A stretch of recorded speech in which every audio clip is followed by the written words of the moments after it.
Des de fa milers d'anys, els humans alcem la mirada cap al cel. Allà dalt, entre punts brillants i misteriosos, hi busquem respostes, somnis i també preguntes noves. En aquest viatge pel cosmos coneixerem qui observa el firmament des d'una terrassa i qui l'estudia des dels límits de la ciència, astronomia, astrofísica i una mica de filosofia, perquè mirar les estrelles és també mirar-nos a nosaltres mateixos.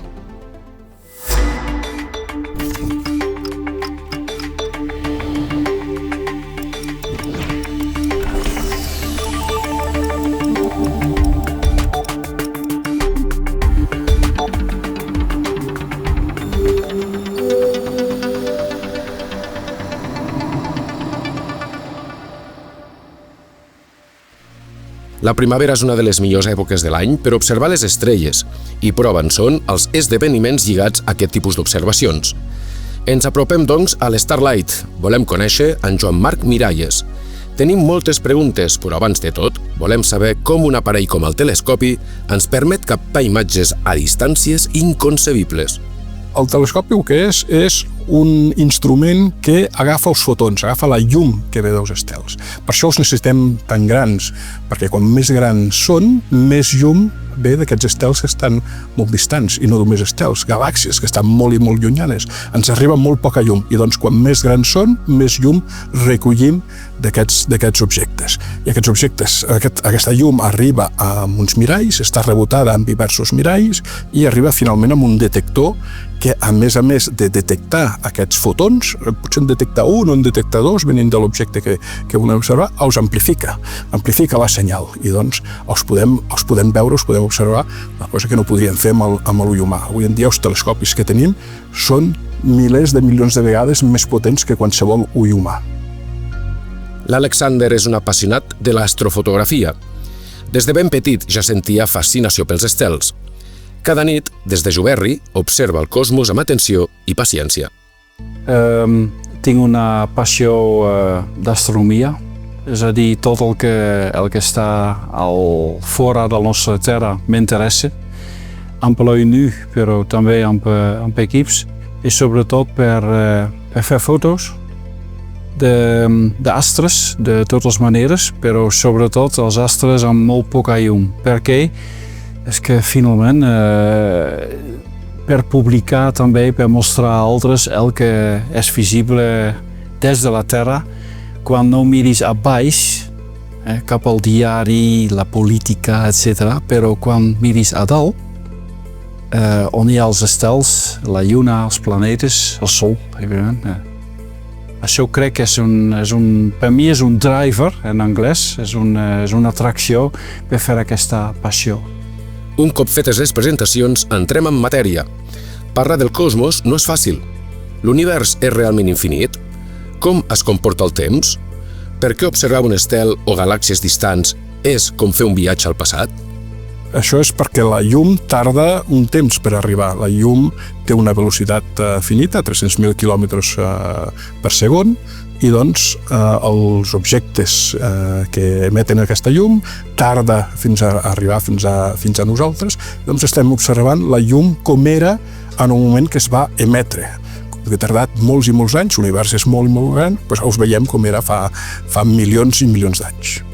Segurament els estels que hi havia en aquell moment gairebé han desaparegut tots, només queden els que són més longeus, com el nostre Sol. El nostre Sol durarà uns 10.000 milions d'anys, ara està més o menys a la meitat de la seva vida, encara hi queden 5.000 milions d'anys de vida, i doncs si mirem una galàxia que està a 10.000 milions d'anys, els estels que són com el nostre Sol potser encara els arribem a veure, però la majoria d'altres estels han desaparegut, segur.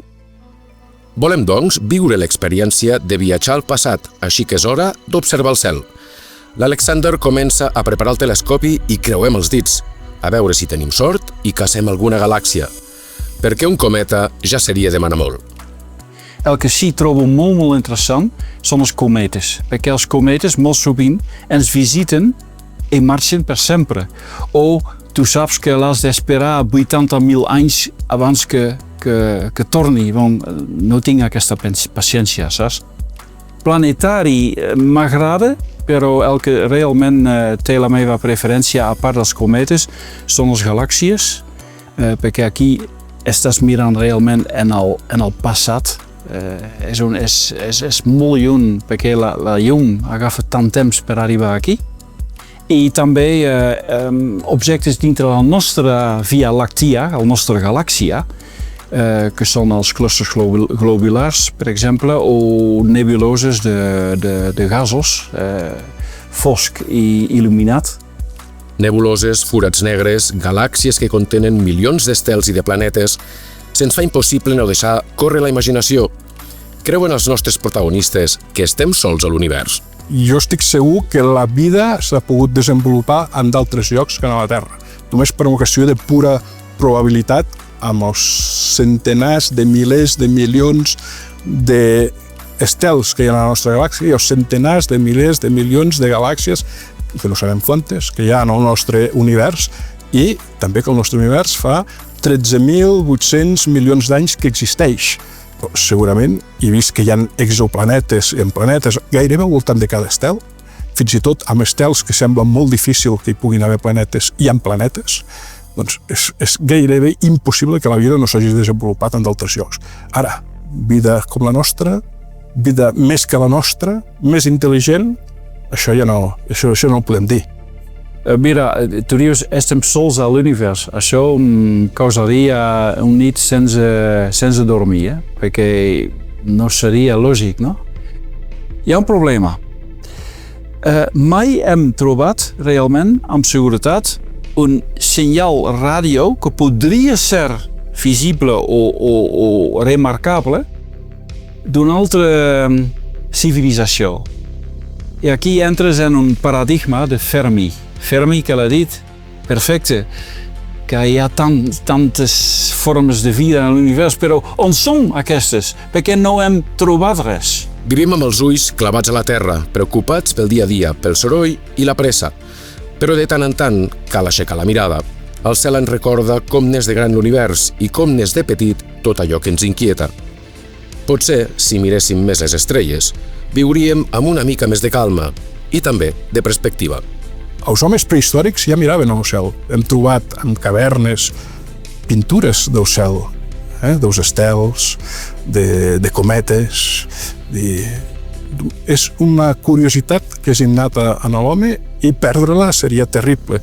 Avui en dia hi ha cada vegada més contaminació lumínica, cada vegada és més complicat observar el cel, però hauríem de treballar perquè l'observació del cel no es perdés. És part de la cultura humana. També ho deia el Carl Sagan, són pols d'estels. Nosaltres estem fets de materials que es van fabricar en els estels fa milers de milions d'anys. És a dir, que també som fills d'aquest univers. I doncs és normal que vulguem saber com és, el que hi ha i com funciona.